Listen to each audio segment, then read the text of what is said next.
tapos na ni boss yung ating engine build. Yan mga bossing oh. Grabe, napakasolid ngayon mga boss.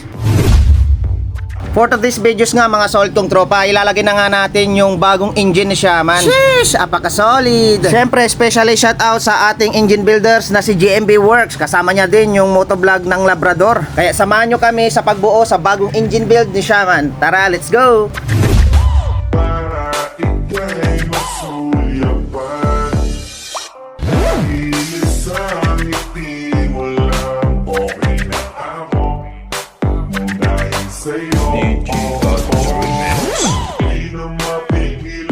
Sariling mapaibig sa iyo. Ano ba to? Gusto ka laging makikita ng mga dalawang mata ko. Balik sa'yo, oh, oh. Kaya lagi nag-aabang para ika'y masuyapan. Dahil sa ngiti mo lang okay na ako. Dahil sa'yo, oh, oh. Laging nag-aabang. Ayan ang gagayahin. Hindi sagad sa hindi siya sagad sa dito side cover. Saka talagang nakaprant. Sinulit na natin lahat, hinigpitan na natin lahat. Yan. Then ito na yung voltage natin. Yan, bangis ng tunog. So ayan, tapos na ni boss yung ating engine build. Yan mga bossing oh. Grabe, napakasolid ngayon mga boss. Ayan oh, ang linis. Tapos parang siya ngayon, fit na fit. Ang ganda niyang pagkaka-fit niya. Dito naman sa ating carburetor mga bossing, tingnan nyo, nagpagsadya tayo ng stainless na pabaliko para lumabas yung ating carburetor.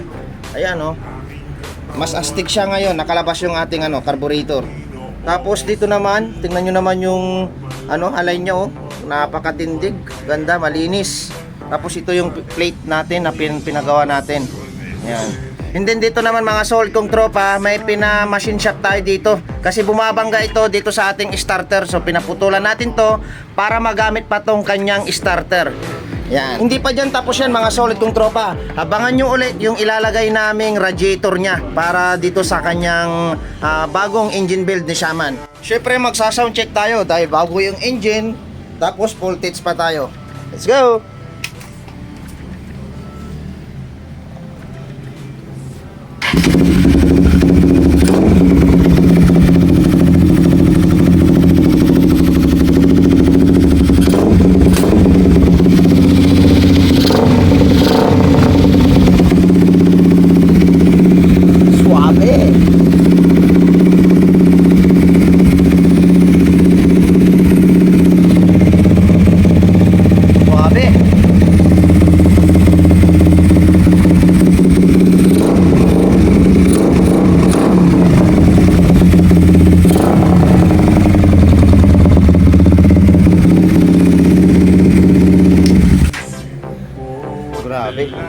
Swabe.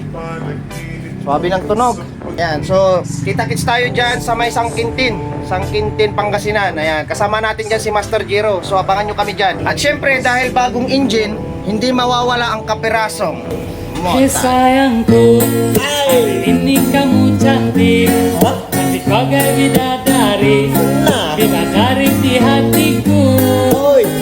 Hei sayangku, perlakukanlah diriku seperti seorang ratu. Ku ingin dimanja kau.